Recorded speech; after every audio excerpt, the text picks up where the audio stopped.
Seja muito bem-vindo. No vídeo de hoje você vai aprender 7 dicas para ser melhor que 99% das pessoas. Mas antes eu te pergunto, por que você quer ser melhor que todo mundo? É por dinheiro? É por vaidade? É porque você quer desenvolver o seu potencial? Independente da sua resposta, não estou aqui para julgá-la. O que você verá nesse vídeo serão dicas que vão te ajudar a sair da mediocridade e a desenvolver o seu potencial. A propósito, o objetivo desse canal, caso você seja novo aqui, é contribuir para o desenvolvimento integral do ser humano, englobando as suas dimensões ou aspectos físico, anímico ou psicológico e espiritual. Beleza? Sem mais delongas, vamos às dicas. Para tornar a explicação mais didática e interessante, eu vou apresentar cada dica comparando dois polos. O da excelência, que vai te levar a desenvolver o teu potencial, e a dica estará nesse polo, é isso que vai fazer você se destacar, e o polo da mediocridade, que conduz à estagnação existencial. Além disso, cada dica vai abordar um aspecto específico do ser humano. Então, o primeiro aspecto que nós iremos trabalhar será o desenvolvimento pessoal. Normalmente vemos nos filmes dois estereotipos: do nerd, que é inteligente e tem um intelecto afiado, mais um zero à esquerda nas habilidades corporais, e o do valentão, do esportista, que é forte, habilidoso, é bom nos esportes, mas não tem o intelecto muito bem desenvolvido.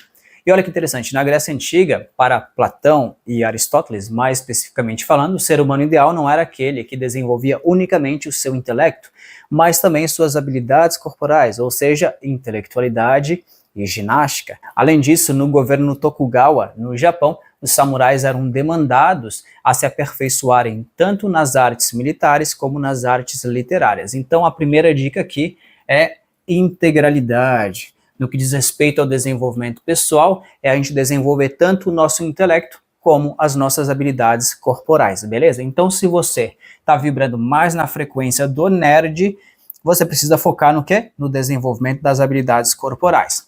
Por outro lado, se você está vibrando mais na frequência do esportista, você precisa focar no desenvolvimento das aptidões intelectuais, certo? E vale a pena lembrar, e quem diz isso são algumas pesquisas científicas, que intelectuais ou cientistas que focam também nas habilidades corporais, que fazem uma arte marcial ou vão para a academia frequentemente, isso pode impactar positivamente no seu intelecto e também intensificar, melhorar a sua saúde fisiológica. Por outro lado, esportistas que focam no aspecto intelectual, que gostam de ler e estudar, também podem se beneficiar em suas modalidades esportivas. Em síntese, no que tange ao desenvolvimento pessoal, a ideia é a gente sair da unilateralidade, pois ela está ligada à mediocridade, e focar na integralidade, que é excelência, ou seja, desenvolver as nossas aptidões corporais e intelectuais, certo?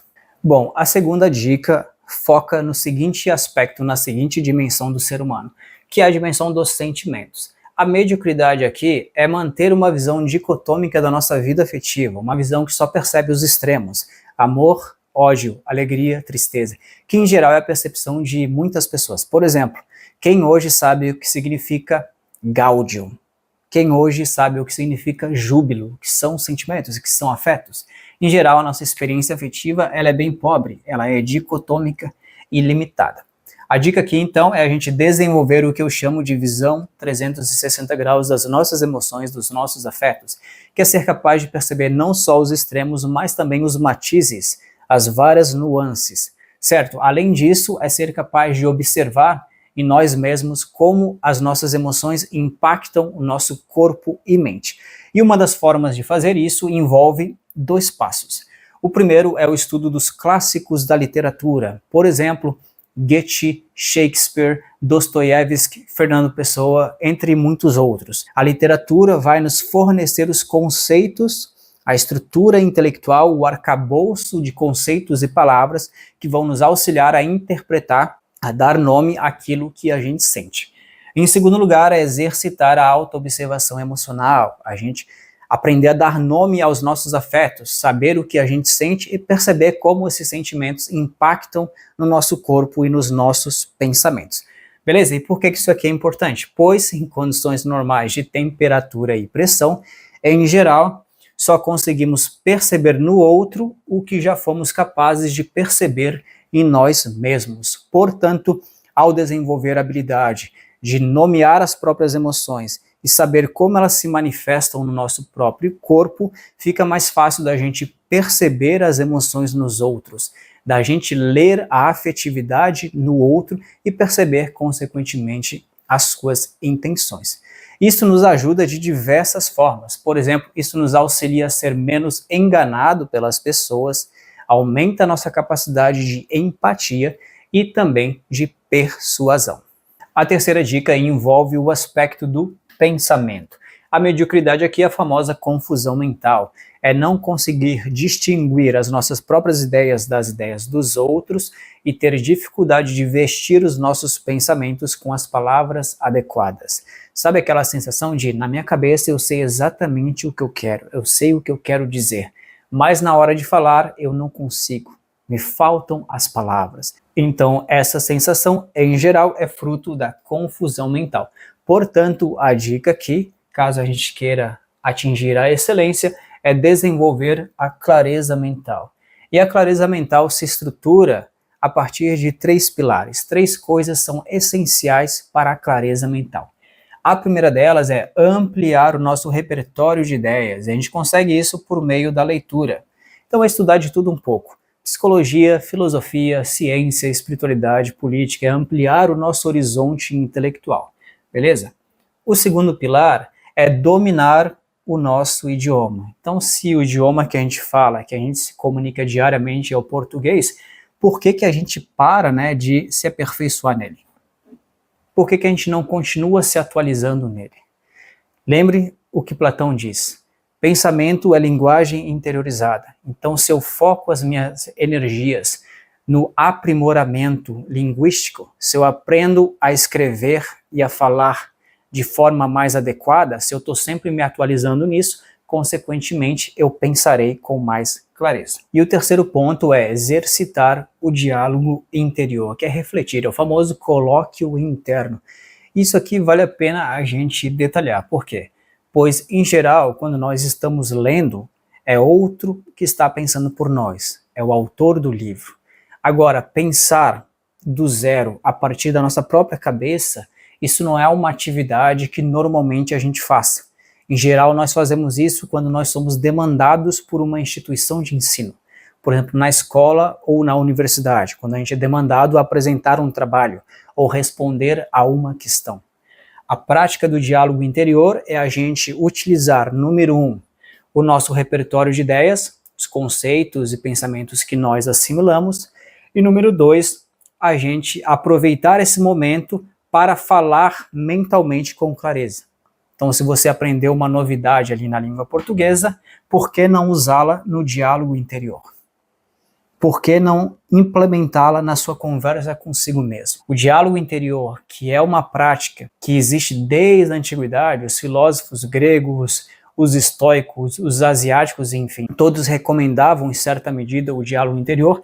Essa prática aqui é extremamente rica, não só pelo fato de que ela nos tornará conscientes de nossas próprias ideias, e muitas vezes a gente não sabe quais são os nossos próprios pensamentos. A gente pensa com a mente dos nossos pais, ou a gente pensa com a mente da sociedade, e não sabe exatamente o que a gente realmente acha das coisas. Então, além disso, o diálogo interior nos permite burilar, aperfeiçoar e tornar mais claro e translúcido os nossos pensamentos.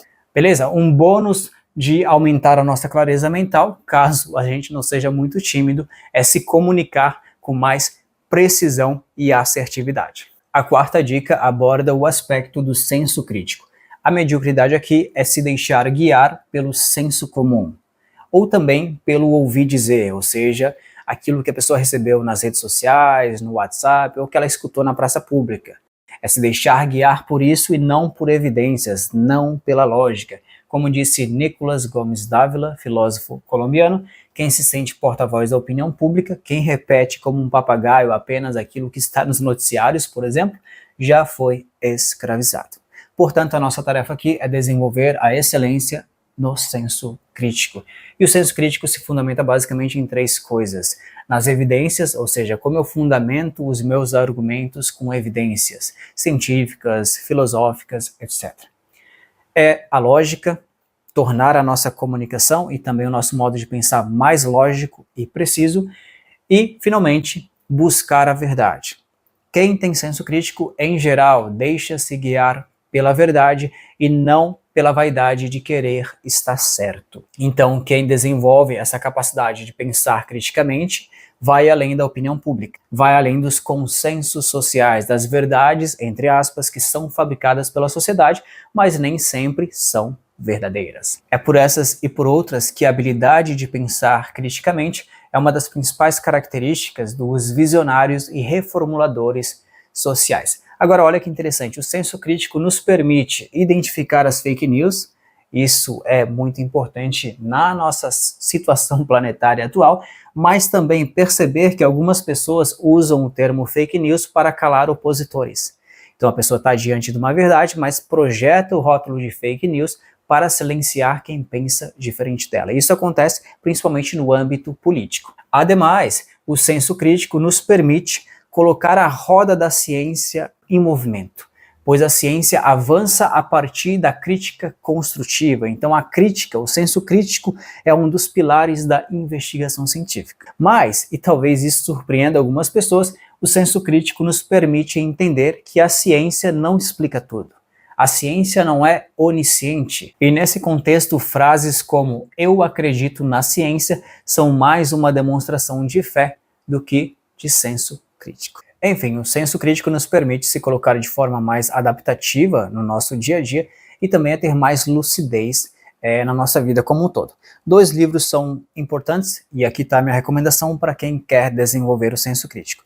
O primeiro é esse aqui, Senso Crítico, do Dia a Dia às Ciências Humanas, e o segundo é um clássico do Schopenhauer, A Arte de Ter Razão. Beleza? A quinta dica se refere à dimensão do sentido de vida.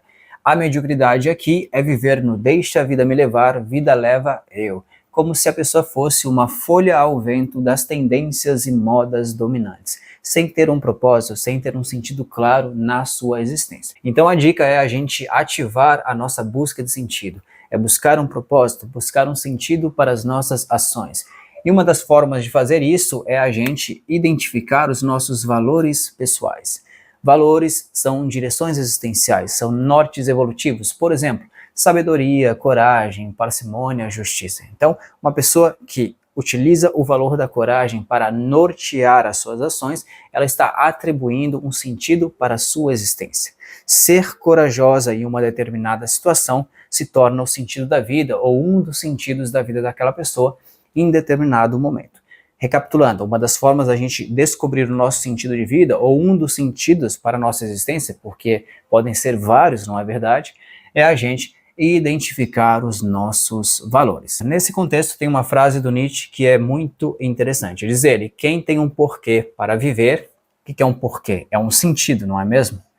Quem tem um porquê para viver pode enfrentar quase todos os comos. Ou seja, quem tem um propósito, um sentido, tem mais força para superar as adversidades do dia a dia, para superar as intempéries da vida. E quem diz isso não sou eu, mas a própria psicologia, a filosofia e a espiritualidade ecoam esse mesmo discurso. Então, ter um sentido de vida, ter clareza quanto a isso, nos torna mais fortes e resilientes. Bom, agora vamos à sexta dica, e ela foca no aspecto do autoconhecimento. A mediocridade aqui é a daquela pessoa que faz pouco caso de se autoconhecer e que foca a sua vida na satisfação pessoal, na satisfação de seus apetites. Como disse Nicolas Gomes Dávila, a vida do homem moderno se move entre 2 polos, negócios e coitos. É uma frase um tanto polêmica, mas sintetiza em certo sentido a mediocridade no que tange ao autoconhecimento.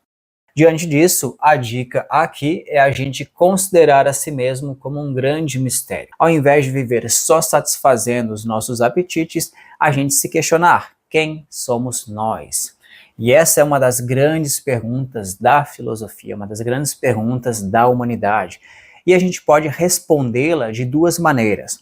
Primeiramente, por meio da psicologia, e a psicologia vai nos fornecer um entendimento da nossa personalidade, o que é a nossa personalidade, o que é o nosso ego, o que é a persona. E a outra maneira é por meio da espiritualidade. Aqui a gente pode ir um pouco mais profundo na resposta dessa questão. Diante disso, de acordo com a espiritualidade, o que é o ser humano? Quem somos nós? Um fragmento de Deus vivendo uma vida humana. Um princípio espiritual manifestado em um corpo físico denso, vivendo sob a ilusão de que é somente esse corpo e nada além. Enfim, a espiritualidade vai fornecer diversas reflexões, diversas indicações para o processo de autoconhecimento, que é único, singular e insubstituível. Ninguém vai te conhecer por você. Somos nós que precisamos mergulhar nesse mistério e, se utilizando da psicologia, da filosofia e da espiritualidade, tentar ali, pouco a pouco, entender quem verdadeiramente somos nós. Finalmente, a sétima dica é sobre o aspecto ou a dimensão da espiritualidade. E a mediocridade aqui envolve dois aspectos. Eu diria duas faces da mesma moeda. A primeira face é a arrogância intelectual, que se manifesta, por exemplo, no niilismo. O niilista acredita que não há um sentido intrínseco para as coisas, nada tem sentido. E muitas vezes essa visão acaba levando ao pessimismo e mascara uma arrogância intelectual de quem não quer se abrir para outros conhecimentos, outras realidades. Ademais, a arrogância intelectual também pode se mostrar no cientificismo. E para os cientificistas, somente a ciência pode nos levar à verdade. Então, outros saberes, como filosófico, religioso e espiritual, podem até ter uma certa importância, mas não são tão importantes quanto o saber científico. Então, muitas vezes, o cientificista, ele se fecha, ele manifesta uma arrogância intelectual no sentido de só acreditar ou só considerar possível aquilo que a ciência explica. Certo? Então, nós temos aqui essa primeira face da moeda, que representa a mediocridade na espiritualidade. Mediocridade não necessariamente no sentido negativo, mas no sentido de média, certo? A outra face é o oposto disso, é a do crédulo. O crédulo acredita cegamente nas coisas que lhe dizem, sem senso crítico. E o crédulo muitas vezes pode desembocar numa postura de dogmatismo. Por exemplo, do religioso que considera a sua religião a única verdadeira, e todas as outras como falsas que devem ser combatidas. Diante disso, a dica aqui que nos leva à excelência no que tange à espiritualidade é a abertura mental com senso crítico. É estar aberto para o saber espiritual, mas ao mesmo tempo manter o senso crítico para não ser enganado e para não cair em conversinhas. Porque existem muitas pessoas, muitos picaretas no âmbito da espiritualidade hoje em dia, que passam certas conversas sedutoras e persuasivas e acabam levando algumas pessoas para caminhos não muito legais. Então a gente precisa ter senso crítico no que tange à espiritualidade, mas ao mesmo tempo manter a nossa mente aberta. E a espiritualidade, ela pode ser desbravada, pode ser vivida basicamente de três formas. Uma delas é pela vinculação a uma religião, a um grupo espiritualista, a uma tradição espiritual, enfim. Outra é a imersão na busca das respostas das questões mais cabeludas e complexas. Por exemplo, quem sou eu, da onde eu vim, para onde eu vou, qual é o sentido derradeiro da existência. E essa busca não necessariamente precisa estar ligada a uma religião, do ponto de vista institucional. Beleza? E o terceiro ponto seria a recuperação do sentido do sagrado. Na modernidade e atualmente, nós vemos que as coisas estão muito dessacralizadas. Por exemplo, a natureza. Tem uma frase do Tolstói que eu gosto bastante. Ele diz o seguinte: há quem caminhe numa floresta e só veja lenha para fazer fogo. Ou seja, uma perspectiva extremamente utilitarista, que vê a natureza somente como um objeto a ser utilizado. Vê a natureza como algo desprovido de alma, desprovido de espírito. Então a espiritualidade nos ajuda a recuperar o sentido do sagrado, não só no que tange a natureza, mas as relações humanas de maneira geral. Enfim, a dica que eu gostaria de compartilhar aqui, no que diz respeito à espiritualidade, é adotar uma postura de abertura mental, mas com senso crítico, ao entrar, ao navegar nas águas da espiritualidade e da religiosidade. Beleza? Em resumo, para finalizar esse vídeo, como ser melhor que 99% das pessoas, Resposta curta: foque no desenvolvimento integral de suas possibilidades. Resposta longa: foram as 7 dicas que nós apresentamos nesse vídeo, com o intuito de levar o ser humano a um desenvolvimento integral. Beleza? Bom, se você curte um conteúdo que articula psicologia, filosofia e espiritualidade, que promove uma visão de ser humano integral e holística, se inscreva nesse canal e não se esqueça de deixar o seu like. Até a próxima!